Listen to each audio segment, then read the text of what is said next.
నమస్కారం. మీ కదంబమాలిక ఛానల్కి స్వాగతం. దయచేసి మా ఛానల్ని అందరు సబ్స్క్రైబ్ చేసుకొని లైక్ చేసి షేర్ చేయండి. కింద ఉన్న డిస్క్రిప్షన్లో మా ఇతర వీడియో లింకులు కూడా ఇచ్చున్నాము. మీరు వాటిని కూడా ఒకసారి చూసి మీకు నచ్చితే కనుక మీ గ్రూప్స్లో ఫార్వర్డ్ చేసి మాకు సపోర్ట్ అందించండి. Thank you. మనం ప్రేమ సంఖ్యలో అనే కథ చెప్పుకుంటున్నాం కదా, దానిలో లాస్ట్ పార్ట్ ఇది. మరి వెళ్దామా శ్యామా అన్న గొంతు వేని అందరూ అటువైపు చూశారు. డాడ్ అని పరిగెత్తికెళ్ళి ఆయన్ని కౌగులించుకుంది శ్యామ. రండి రండి అంది రాధాబాయి. ఈయన రాజశేఖర్ గారు, శ్యామ తండ్రి అని పరిచయం చేసింది అక్కడ కొడుకులకి మిగతా కుటుంబ సభ్యులకి ఆవిడ. హలో అంకుల్ అని ఆయన్ని విష్ చేశారు వాళ్ళ ముగ్గురు. తర్వాత అందరూ పలకరించారు. రండి, మీ వలన మా కుటుంబంలో చిరాకులన్నీ పోయినాయి. మీ రుణం ఎలా తీర్చుకోను అంది రాధాబాయి కొంచెం కన్నీరు పెట్టుకుంటూ. ఆయన నవ్వి, అదేంటమ్మా, మీరందరూ ఎప్పుడో తీర్చేసుకున్నారు అన్నారు ఆయన. ఎలా అన్నాడు శ్రీనాథ్ ఆశ్చర్యంగా. ఇదిగో మా లేడీ డాన్ని మీ ఇంటి కోడల్ని చేసుకొని అని అన్నారు. డాడ్ అంది శ్యామ. అందరూ నవ్వేశారు. పోండి డాడ్ అంది సిగ్గుపడుతూ.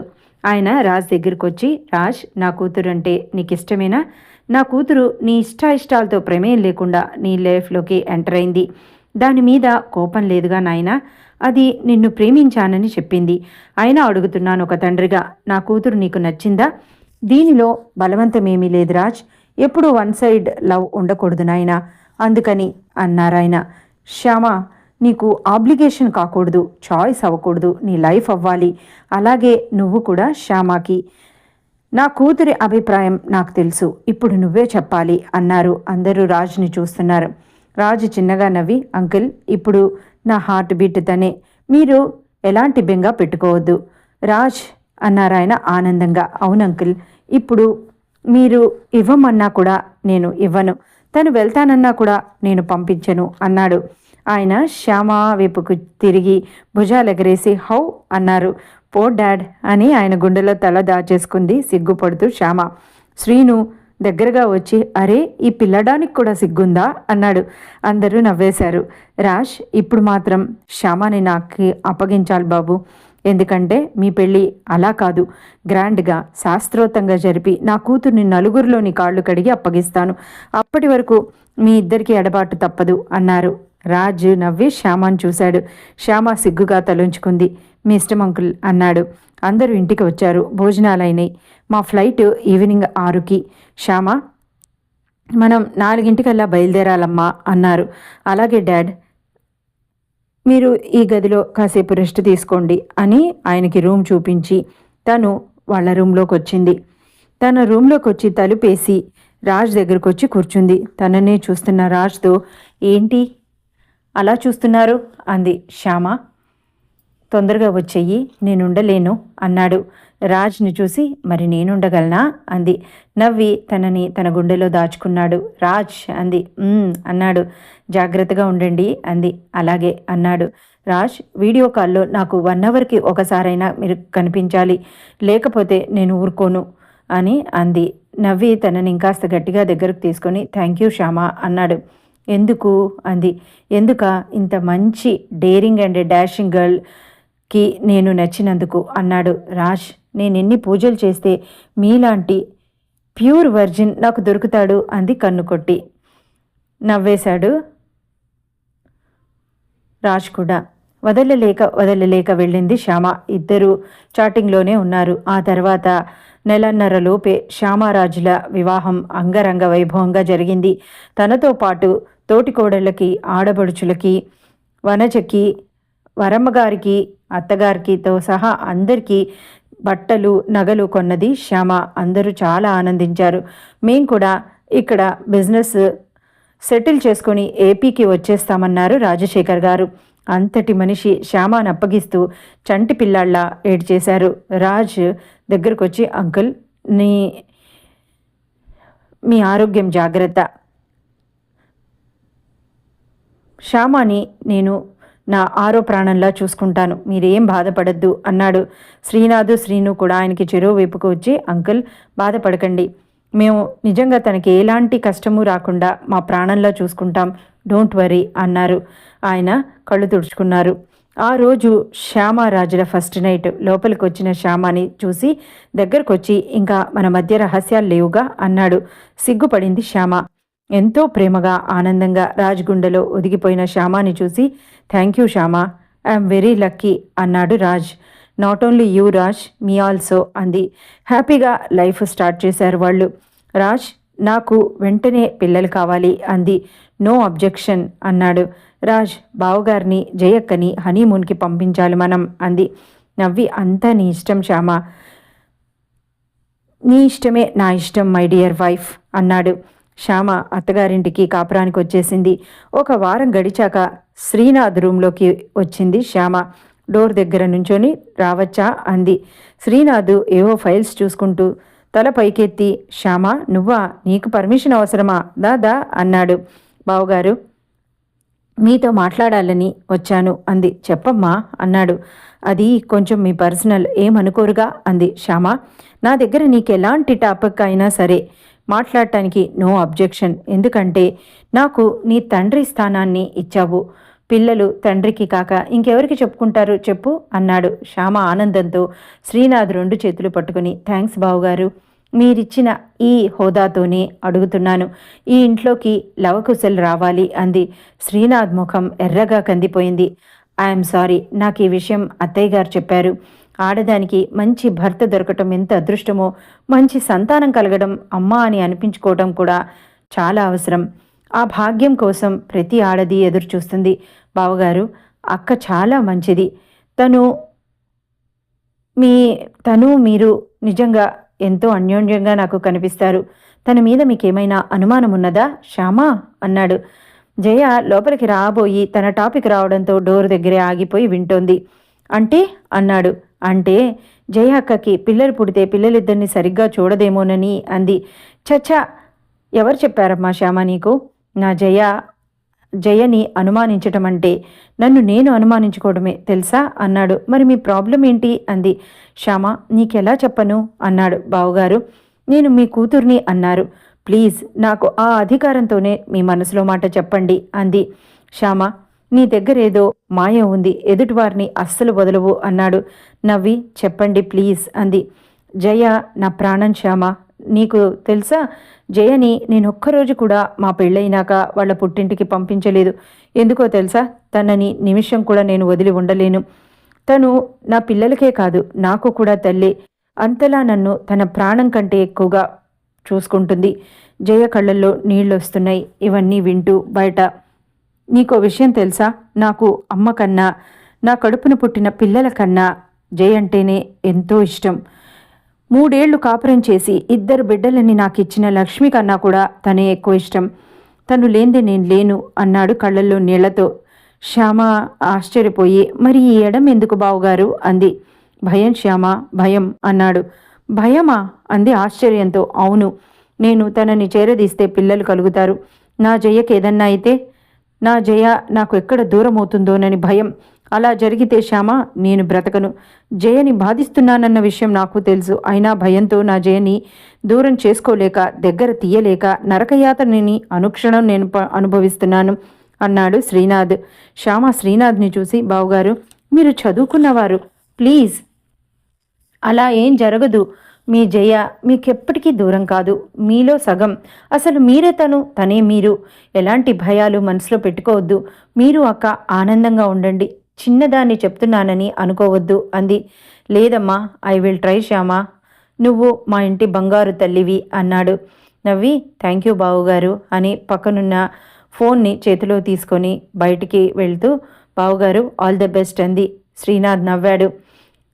ఈ లోపల జయ లోపలికి వచ్చి శ్రీనాథ్ దగ్గరకు వచ్చి నుంచుంది. నుదుటి మీద ముద్దు పెట్టుకుంది. శ్రీనాథ్ ఆశ్చర్యపోయి ఏంటమ్మాయి గారు అన్నాడు. ఏం లేదు అని ఏదో చెప్పేలోగానే పిల్లలు అమ్మ అంటూ వచ్చారు. నవ్వి వాళ్లతో పాటు వెళ్ళిపోయింది జయ. రాత్రైంది. అక్క ఇలా రా అంది శ్యామ. ఏంటి అంది జయ. ఈరోజు పిల్లలు దగ్గర నేను రాజు పడుకుంటాం అంది. అదేంటి అంది జయ. చూడు, పిల్లలకి వరుసగా 4 రోజులు సెలవులు, అందుకని నేను రాజు వాళ్ళని తీసుకొని బాంబే వెళ్తాం అంది. ఆయన్ని అని ఏదో చెప్పబోయిన జయని చేయి పట్టుకుని కారు దగ్గరికి లాక్కొచ్చి కారులో కూలేసింది. ఎక్కడికి శ్యామ అంది జయ. సస్పెన్స్, వెయిట్ చెయ్యి అని అంటుండగానే శ్రీనాథ్ని లాక్కొచ్చాడు శ్రీను. ఎక్కడికి రా అన్నాడు. సస్పెన్స్ అని చెప్తున్నానా అన్నాడు శ్రీను కొంచెం కోపంగా. జయని చూసి ఏంటి నీకు కూడా సస్పెన్సా అన్నాడు. నాకేం చెప్పలేదండి, తెచ్చి కోలేశారు అంది.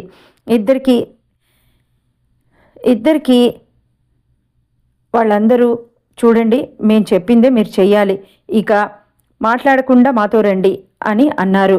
ఇద్దరి దగ్గర నుంచి సెల్ ఫోన్స్ వాళ్ళవి తీసేసుకున్నారు.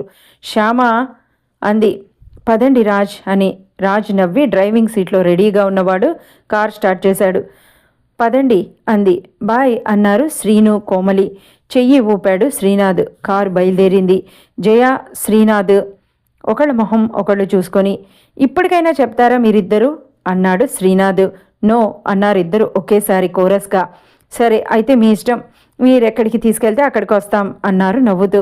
కారు ఊరు దాటి వెళ్తోంది. జయ, శ్రీనాథులకి ఏం అర్థం అవ్వలేదు. ఖరీదైన రిసార్ట్స్ దగ్గర ఆగింది కారు. రాజు లోపలికి వెళ్ళి చూసి వచ్చి రెడీ శ్యామ అన్నాడు. నవ్వి రండి అంది. ఇద్దరు దిగారు. అన్నయ్య, ఈ రిసార్ట్ చాలా బాగుంటుంది తెలుసా అన్నాడు రాజు. విన్నాన్రా అన్నాడు శ్రీనాథ్ ఆలోచనగా చూస్తూ. బావుగారు, నా తరఫున, రాజ్ తరఫున, ఎంటైర్ మన ఫ్యామిలీ తరఫున మీ ఇద్దరికి ఒక స్మాల్ గిఫ్ట్ అంది. గిఫ్టా అన్నాడు శ్రీనాథ్. ఏం మేము ఇవ్వకూడదా? చూడండి, ఆ గదిలో మీ గిఫ్ట్ ఉంది. మేము మళ్ళీ వస్తాం, అప్పటిదాకా ఆ రూమ్లో మీ గిఫ్ట్ చూసుకొని హ్యాపీగా ఎంజాయ్ చేయండి. మీకు కావాల్సినవన్నీ దానిలో ఉన్నాయి. వెళ్దామా రాజ్ అంది రాజుని చూస్తూ. తప్పకుండా, కమ్ కమ్ అని ఇద్దరు శ్రీనాథ్ ఏదో చెప్పబోయినా వినకుండా వెళ్ళిపోయారు, వెనక్కి తిరిగి చూడకుండా. శ్రీనాథ్, జయ ఏంటో వీళ్ళు అని రూమ్ కీస్ తీసుకొని ఆ రిసార్ట్ వైపు వెళ్ళారు. డోర్ ఓపెన్ చేసిన వాళ్ళు ఆశ్చర్యంతో, సిగ్గుతో ఒకళ్ళనొకళ్ళు చూసుకోలేక అక్కడే నిలబడిపోయారు. అది హనీమూన్ సూట్. జయ బుగ్గలు ఎర్రబడిపోయినాయి. అక్కడ బెడ్ మధ్యలో పేపర్స్ మీద గుప్పెడు పూలు పోసి ఆ పేపర్లు ఫ్యాన్ గాలికి రెపరెప ఎగురుతున్నాయి. శ్రీనాథ్, జయ లోపలికి వచ్చారు. జయ సిగ్గుపడుతూ తలంచుకుంది. జయ, దా లోపలికి వెళ్దాం అని చేయి పట్టుకొని లోపలికి తీసుకొచ్చి తలుపేశాడు. జయ దా అన్నాడు. నవ్వి శ్రీ వెనకాలే వచ్చింది జయ కూడా. పేపర్స్ తీసుకొని చదివారు. అక్క, బావుగారు, మీరు ఎప్పుడూ కుటుంబం కోసమే తప్ప మీకోసం సుఖపడంగా నేను చూడలేదు. ఇప్పుడు అన్ని విషయాలు, అన్ని బాధ్యతలు, అన్ని సంకోచాలు పక్కన పెట్టి ఇద్దరు హ్యాపీగా మీ టైంని స్పెండ్ చేయండి.